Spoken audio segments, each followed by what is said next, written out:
तो इस वक्त की बड़ी खबर आ रही है, सऊदी अरब में हादसा, बस टैंकर की टक्कर में 42 भारतीयों की मौत। तो सऊदी अरब में एक बहुत बड़ा हादसा हुआ है जिसमें लगभग 42 भारतीयों की मौत हुई है। यह हादसा मक्का से मदीना जा रही बस और एक डीजल टैंकर के बीच टक्कर के कारण हुआ। इस बस में उमरा के लिए जा रहे तीर्थयात्री सवार थे, जिनमें से अधिकतर हैदराबाद के बताए जा रहे हैं। मैं आपको बता दूं, मक्का से मदीना जा रही बस टैंकर से टकराई, 42 भारतीय जिंदा जले। सऊदी अरब में बड़ा हादसा। सऊदी अरब के मुफरीहात इलाके में मक्का से मदीना जा रही बस के डीजल टैंकर से टकराने पर हुए भीषण हादसे में कम से कम 42 भारतीय उमरा यात्रियों के मारे जाने की खबर आ रही है।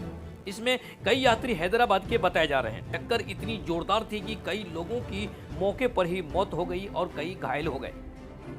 तो सऊदी अरब में सोमवार तड़के एक भीषण सड़क हादसा हुआ जिसमें कम से कम 42 भारतीय उमरा यात्रियों के मारे जाने की आशंका है।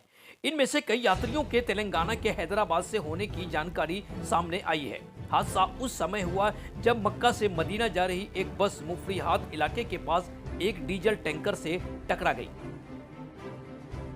मुझे भी खबर अभी मालूम हुई है कि हैदराबाद के दो ट्रैवल एजेंसी, एक fly zone tours and travels और अल मक्का हज एंड उमरा के 42 हाजी मक्का से मदीना जा रहे थे बस में, और बस को आग लगने से मालूम हुआ कि सिर्फ एक शख्स की जान बची है। कंफर्म नहीं है, बास कह रहे हैं कि पूरों का इंतकाल हो गया।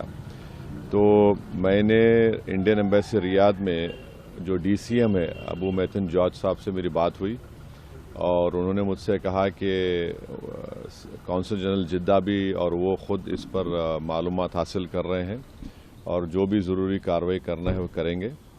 और साथ ही साथ मैंने इन तमाम उमरा पैसेंजर्स के दोनों ट्रैवल एजेंसी से वीज़ा डिटेल्स लेकर कौंसल जनरल ऑफ इंडिया जिद्दा को और DCM इंडियन एम्बेसी रियाद को और साथ ही साथ फॉरेन सेक्रेटरी को मैंने ईमेल किया है।